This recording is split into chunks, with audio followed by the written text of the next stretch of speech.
I took a vocal lesson this week. Everything's changing. I'm learning a lot because I'm going to become a singer, guys. It's time that my long lost dream of being a pop star. See, it's not just about singing, which I absolutely love. I love singing so much, and yet it's so incredibly vulnerable that I cry a lot of the time when I actually sing. One of the things that I do for Johnny it's like once a year, he'll say, "Can you sing for me?" And I'll sing for him, like seriously, and I'll just start crying because I think it's a way to access feelings that would have been repressed. Singing's very vulnerable. That's why I always do a character, like indie singer. I thought that I've been hurt before, but no one's ever left me quite this. Your words cut deeper than a knife.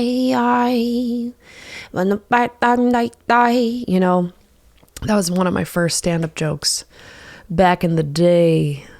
13 years ago when I first attempted stand-up comedy. I was like, how come maybe that was, when did that song come out? Yeah, it was around Vine.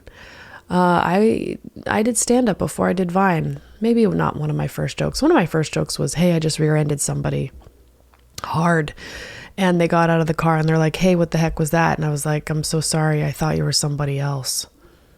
But let me get back to singing. Well, one, this just came to me, okay? I didn't ask for a vocal lesson, although I've thought about it for many years. I used to live in an apartment building where this woman was teaching vocal lessons, and I would hear people sing, ah, and I would kind of daydream like, oh, that'd be so cool. Like maybe one day I would take a lesson, but I'm not a singer. I'm a comedian and I'm an actress, so that doesn't really make any sense, and I'll never be good anyway, and I had that thought because one time I sang your song in choir. Like I can sing, but like not great, not like amazing, not enough to stop traffic. All right, but can anyone? Because the windows would be rolled up and they wouldn't even be able to hear you anyway. So I don't think that was a bad reference.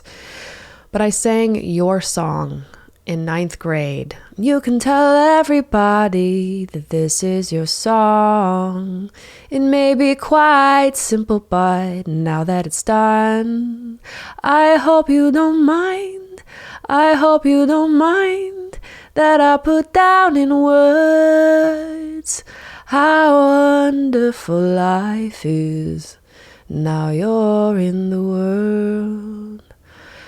I'm going to start crying because that's what happens. I'm like, oh, you're seeing me. I feel exposed. My heart is being activated. It feels really powerful. That's too much for me. I got to deflect with some comedy here and sing like an indie singer. What? The light just went off. All right, well, the light's off. It is what it is. Now I'm not going to look good. So thanks a lot, production. Anyway, I sang your song and I remember singing it in choir in front of the whole class and I cried after. Something is wired to like I just feel exposed, like I'm gonna be seen or rejected or something with my real voice. And so anyway, I am now taking vocal lessons because it just fell in my lap as an opportunity and I said, you know what, I'm gonna do it. And even the first 2 classes I'm like amazed. I'm like, wait, you can become a better singer? And she's like, yeah. I'm like, you can go higher ranges than you ever thought possible. I can learn, I can get better. I guess I thought if you can sing, you can sing. If you can't, you can't. But that's like anything. It's like, yeah, some people are inherently naturals at things, but they get better and they work at it. And I saw a clip of a guy who started dancing who could not dance. He could not dance for the life of him. But he practiced for like years and did it every day. And now he kills it. He's incredible. And I don't want to say like I'm a natural born talent, but there's a lot of things that I feel I'm naturally good at, but maybe I did practice, when people seem to think I can dance, and I love to dance. And I also danced in front of the mirror every day for like hours. So I probably got pretty good because I did it a lot. So I guess my mind's blown with the thought of like that I can become a better singer. I like that thought. That feels like expansive, like there's opportunity. So I took that class, and it's a one-on-one session, and I'm really excited. And I have a recital.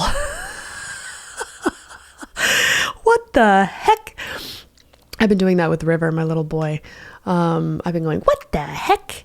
And then he mirrors that, and we're teaching him some sign language like milk and food. If you're not watching, I'm doing hand motions. Anyway, it's adorable having a little 1-year-old. Another challenge with having a 1-year-old, which wasn't a challenge at all. The milk sign language thing was not a challenge. I am getting on a flight tonight, and I land at midnight in LA for a couple of days. And I think I'm supposed to learn how to feel okay with being a working woman while also being a mother. And I can't find one mother that doesn't have a little bit of guilt when she leaves her child. I guess it's just a thing. And we have to reclaim and reprogram this narrative that it's either or. For me, it has to be both and. It has to be. I get to make money and earn a living and be in my creation for my son, not just because he needs to eat, but also because I think it's probably what's best for him to see a mother who's thriving and happy and joyful and fulfilled. And yet I'm still a mother who thinks it's in her best interest and in her son's best interest to just be with him 24/7, because doesn't every child just want to be with their parents? Maybe. They also like to get lost in play with themselves. And also, like, I think it matters if I'm thriving. I know for my mom, all I ever want for her is just to be happy and to be enjoying herself and be so fulfilled in her life. I don't want my parents to feel like they gave up so much just to be my parents. I never want to tell that story to my kid. It's just not a good story. And yet, I'm going to LA for a couple of days to work. What a blessing. And it's what I got to do to put food on the table. And I really went into a lot of guilt and shame, like not shame, but I feel bad. I don't want to leave him. I really love being with him. This is really hurting me. And I don't think I can go with that narrative anymore. It doesn't serve me. It's not helping me. It's making me feel worse. He doesn't want me to feel guilty. He's in good hands. He's with dad. He's with grandma. They get to have quality time. It's fine. It's fine. Now, if I was leaving for 3 months, that would be something else. But a couple of days, Manon? So I'm really trying on a new hat, a new outfit of I'm so honored to get to work and to be his mother at the same time. And I can love him and show up for him and work. They're all possible. It's all possible. And let's make it easier on ourselves with the story that we tell ourselves about the situation. I am a great mother because I work and because I spend time with him. And because when I spend time with him, I'm actually present and joyful and happy. And he gets to be around that energy, not the tired, I'm not working, I'm giving up my dream for you. I don't know if that's ideal. Easier said than done, obviously. I'm still like, how do you do this? I go away to the store and I'm like, oh, I missed him so much. This hurts. So I don't know what to do about the biology of a woman and her kid. I really don't. I think it's a really challenging one to be a mother who has all these hormones, who had a baby that just wants to be with the baby, but then has to also work and put bread on the table. It's a hard circumstance. I wouldn't know because I don't have any children. This is Kamala Harris with Doug. We don't have any kids. I don't think. Do they have any kids? I don't know that answer. But I do know that I have some answers to some Instagram questions. I asked you what you wanted to know. Because I want to help you. I want to serve you. I want to do my part in connecting with y'all because maybe I have some answers that could help you today. Ooh, someone said, have you ever had trust issues? How do you know it's all okay? You know, The only trust issues I really had were after I was quote unquote cheated on, lied to by my ex, and then I kind of brought those into the new relationship. So I had to let those go and really come clean about them with my new partner in order to release them and let them go. And I also had to it's like a conscious decision to trust. Now my gut would react differently. And when I would see, you know, my new partner on his phone, I would have memories of my old partner sending nudes and going, is my new partner sending nudes? That wouldn't make any sense. They're two different people. This is a completely new experience. But I found it really helpful that I was just being honest to my new partner. Hey, just letting you know when you're on your phone, I'm having some old wounds coming up because this is what happened in my past.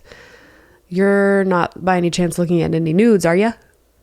And he would go, no, Manon, you can always look at my phone. It's fine. I have nothing to hide. I'm never going to cheat on you. So I'm not that kind of person. And you know what? When he said that, my nervous system believed him. I felt a warmth come over me. I went, oh. Whereas sometimes when people are shady, you'll feel it in your body. Just the way they answer. Like, don't look at my phone. Why would you need to look at my phone? I'm not doing it. Why would you even think that? That's kind of crazy that you'd think I would send nudes. I don't think so, buddy. So you can tell a lot by the way your body feels when people answer questions. Some of it is actually them being dishonest, and it's also good to take responsibility for your own feelings. I really like to talk about triggers because I think we all have them, but we never know which ones other people have, right? Like I could be at a coffee shop today and I could say to a guy who has a piercing on his cheek from something he got from jail, right? Because he's a badass. And I could look at it and think, oh my God, that looks so pretty. And tell him that and think that I'm saying the nicest thing ever, because I'm not really like digesting exactly who he is, where he came from, what his triggers are, and he could go, you son of a bee, how dare you say that I look pretty? You think I'm a sissy? And then all of a sudden he's angry because he's triggered because he thinks I think he's gay or whatever, right? Like, who knows? I'm not going to know everybody's trigger. How could I? I only know my own, right? And so I think I'm giving you a compliment. You think I'm insulting you. Who's right? I don't know. All I know is I can share, oh, my intention was literally to like compliment you and make you feel beautiful. And he's like, well, I hurt because I was beat up at 11 years old and called, the F word.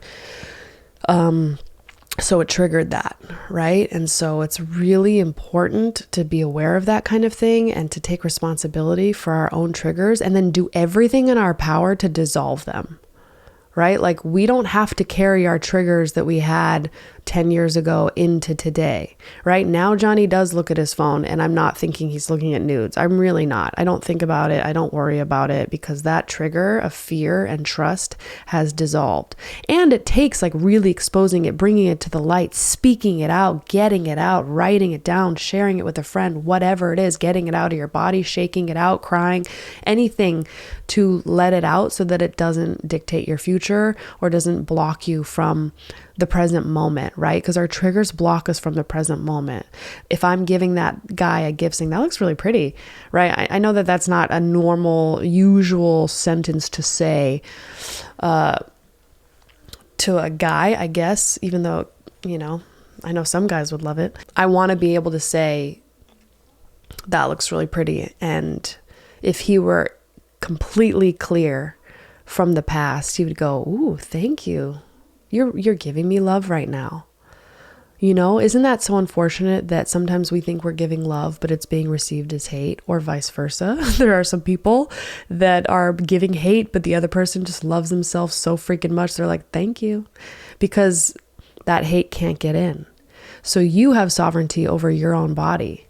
No matter what anybody says, could or could not affect you, determining how you feel about you. That's a sentence, So I know that when I'm in traffic and somebody goes in front of me, I never perceive it as they cut me off, right? As if it has anything to do with me. They don't know me. I'm just in the car. All I see it as is what it is that person went in front of me. I don't see it as they cut me off, they're out to get me. I don't know if that's because I'm from LA. I know people really struggle in traffic. I struggle with other things of powerlessness. That's My 2 cents. Take care of your own triggers. If you are somebody that's easily triggered, easily irritated, then take care of that. Unless you like being easily irritated.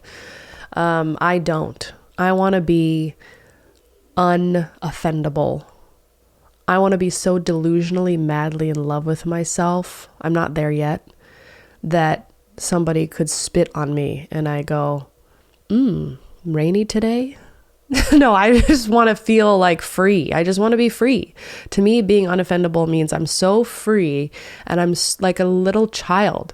When I see my dog rush up to Russell, but whoa, Russell's my dog, rush up to River. I see my dog rush up to my 1-year-old. And to anybody else, they would flinch and be like, whoa, and maybe even be scared. But River just sits there like, because he has no prior reference to anything coming at him being scary. So all this is taught. All the fear is taught. All the trust issues are taught and learned. We can unlearn them. Don't bring the past into your future. And again, number one advice is just being open and honest about it. Okay, next question. When is it okay to admit to yourself that you're dating the man you want to marry? Whenever you want. I'd say whenever you feel a calmness about it. If it's urgent, it's not spiritual. If you feel rushed, like too excited about it, I would say pause. You know, in 12-step programs, they say pause when agitated, irritated, angry, doubtful, fearful, or excited. That's the word that I didn't really pay attention to. Pause when excited. Like when you're that excited, you need to relax and make a decision later, because the best decision comes within this stillness and more will be revealed. If you're going to marry him, you can know that now, but you can also decide taking action on it in a year, in 2 years. There's no rush. What's truthful doesn't need to be rushed, right? When is it okay to admit to yourself? Anytime. Whenever is true for you. There's no right or wrong. Even though I just gave my own opinion, I'm not you. Only you know, and only you are going to make the best decision for yourself. And if you're feeling like he's the one, amazing. He probably is. Unless you think every guy you date is the one, then I would definitely pause and circle back and just keep having more time with this person and keep getting your experience, because more is going to continue being revealed. You're going to learn so much about how you communicate with this person. You're still getting to know them. I do think it takes about at least a year to get to know somebody. I definitely would wait a year before getting engaged. I got engaged very quickly, and a lot of what does Pitbull say? What comes quick leaves quicker. So there's no rush. There's no rush. Let it unfold in the way that it may, and be hopeful along the way and enjoy the process. Dating someone who shares a dog with their ex. Boundaries, red flag. They still see them 2 to 3 times a week. Whoa, that's weird, because I know somebody that had that same scenario. Well, I would say, how does it make you feel? What's the story you're creating around it? Are you adding other layers to it? Like, oh, he's seeing the dog just so he can see his ex and keep us both in the life? Or is he actually obsessed with the dog and like that's his baby and he doesn't have to see his ex, he just sees the dog? Get clarity of what that means and how many hours a week is it. And don't torture yourself. If he just wants to see the dog at the park for an hour a few times a week, big whoop. But if he's spending that time with the ex-girlfriend and it's complicated and they're going back and forth and it's just causing you dismay, I might ask, hey, how would you feel about seeing the dog once a week with the girlfriend not there? That's my boundary. I'd be curious why it makes you uncomfortable, right? Like you want to be secure, be as secure as possible that nothing can threaten that relationship. The person I knew, the girlfriend didn't want him seeing the dog anymore. So he hasn't seen his dog in like 9 months. And this man was obsessed. This dog was his baby. Like literally the only thing on the planet that he seemed to care about was this dog, and he hasn't seen him in like 9 months because his new girlfriend will not have it. right? Okay, that's her boundary. He's following it. So he gave up his dog. I wouldn't do that. I'd be like, sorry, get more confident. No, I don't know what I would do because I'm not in that situation. I would do everything in my power to keep the dog myself. That's tough. When you get a dog with someone and then you break up, that's really hard. You have to be really sure. I would get married first before getting a dog. Because that poor dog, I don't know, man. That dog's seen a lot in that relationship. But, dogs acclimate quickly, and I know they miss their owners, but I know that man really misses his dog, but he gave it up for his new girlfriend. And I don't know how he feels about that because I haven't talked to him in 9 months either, because that was another boundary that new girlfriend sent. He's not allowed to see his dog, and he's also not allowed to see any other women in general, even if they're just the friend. So to me, that's a sign that new girlfriend is a tad insecure and not feeling safe, that like she just doesn't trust him, I guess, right? Because if she trusted him, she would just be like, yeah, go see your dog. Who cares? I want you to be happy. I just want my man to be happy. Again, make sure that it's boundaried. You're not going to hang out with your dog and your ex for hours at a time at night, no. Okay, next question. Again, just my opinion. Anyway. Advice on meeting people in public organically. You're sick of the apps. I get that. How often are you going out? Are you going to libraries? Are you going to meditation classes? Are you going to coffee shops? Go to places that you'll meet like-minded people and be there, and don't be on your phone. Maybe bring a book. Have your energy open, shoulders open, look around, eyes up, smile on your face. Get your vibration out there, and the likeness of that vibration will come find you. I'd hope to think. I think that's a beautiful thought. I miss the days where we could just be out in public and someone can come sit down and talk to us. Actually, that happens all the time when you are open to it, right? Like everybody's on their phone and it's really sad and disconnected, and I hate it. I mean, I too myself do it sometimes. And I've noticed that when I'm not on my phone and I'm looking up, there are other people looking up too. We all want connection so badly. The main human desire is to connect. And so if you're tired from the apps, say, you know what?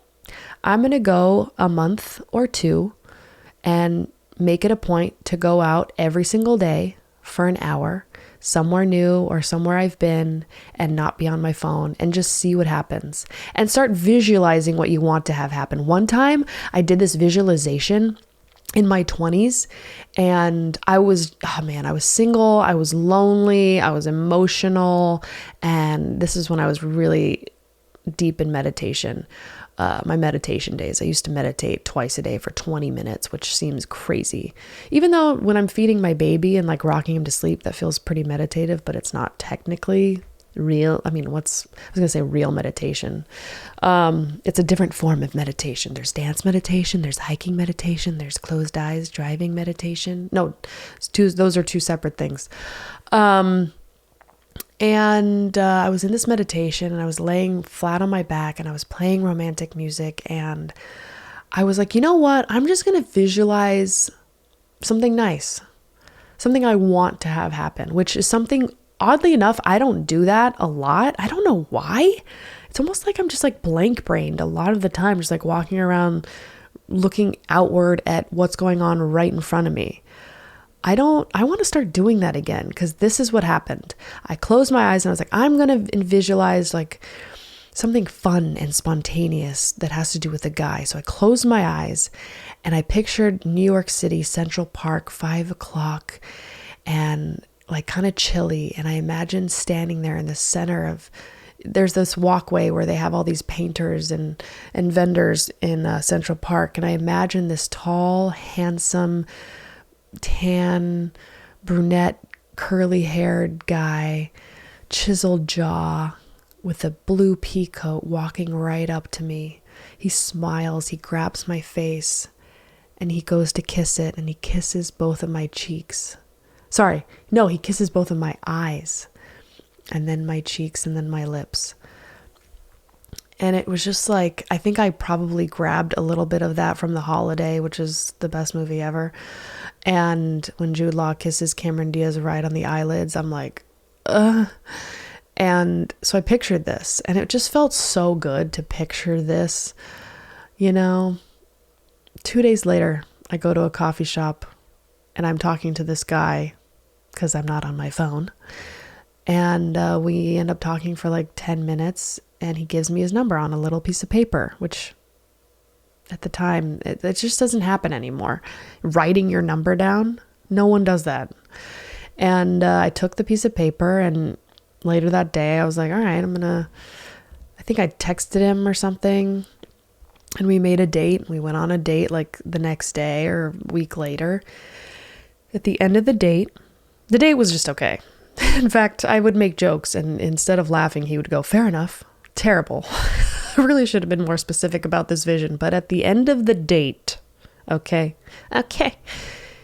he walks me to my car. He grabs my face. He kisses both of my eyelids and then my lips. This man looked identical to the man in my vision, wearing a blue pea coat, tall, chiseled jaw, brown curly hair, tan. And I didn't even realize it until that night or the next morning. I went, oh my God, that was the guy from the vision. There's the same guy, same scenario. What the heck? And I thought to myself, did I manifest this by visualizing it first? Or did I get a vision of the future? Like, which came first? I still don't know. So that was crazy. So visualize what you want, because if you can see it in your mind, you can hold it in your hand, But if you can't see it, then how can it come to fruition? So I'm going to start visualizing a lot more because it's very powerful. I ended up going on 5 dates with that guy. You gotta be specific, because I kind of did the same thing with the guy that I married. There were so many things about him that I was like, this is ideal. And yet I was just not specific enough. I did not say, oh, and by the way, I want to make sure that he's really honest and integral. I kind of just assumed that.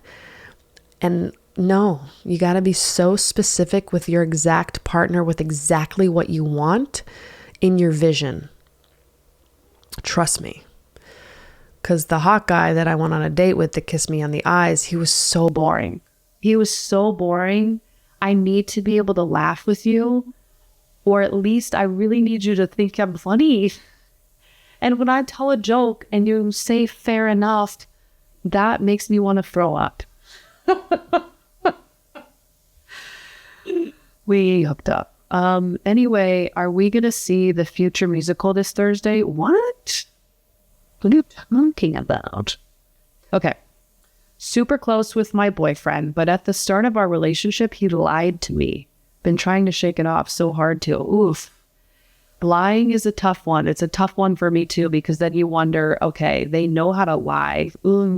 What else are they lying about? So I'd be curious to know, what did he lie about? Did he apologize? Did he make an apology amendment? That was wrong, and here's why I did it, and here's what I'm putting in place never to do it again. How long have you been dating him? What did he lie about? Was it a white lie to make you feel good? Yeah, those jeans looked really nice on you, which, you don't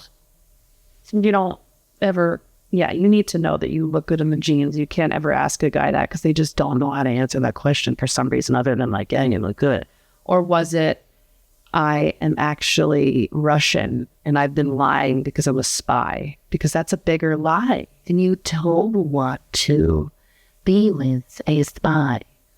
So I'd like to know more about this question so I can give more of a thorough answer. Because I don't want to mislead you, but lying's tough. Has he lied since? What is he lying about? What does your body do when you're with him? Do you lean back? Do you lean forward? Do you feel relaxed around him? Does your gut relax? Or do you tighten and question things that come out of his mouth? Because I did that with my husband, but ex-husband, but I didn't attribute it to him. I attributed it to, oh, there's something wrong with me, that I'm not receiving the type of love that he's giving. I took full responsibility, and that wasn't right. That's just the mode that I've been in for so many years. It's like, if you're the one feeling it, you got to take responsibility for your own feelings, which in some way is true. And the body doesn't lie. Your body knows. Your body always knows. Listen to your body. If it's leaning forward, it's more of a yes. If it's leaning back, it's like a no. If you're getting tight, if you're not being able to feel comfortable, there's information there. Maybe you're not buying what he's putting down, or she. Like, I look back and I'm like, oh, I didn't buy a lot of what he was talking about. I didn't believe him. That's what my body was doing. Dang, my body was speaking to me the entire time. Thank you, body. Thank you for being so highly intelligent. I love and approve of you. And now I will work every day to gain your trust back, body. So I need to become trustworthy and trust myself so that I have a proper radar with other people. And I've worked on that for many, many years. And luckily, afterward, I got the opposite juxtaposition with Johnny, where it's like, man, I really believed him. My body felt so warm and calm with him.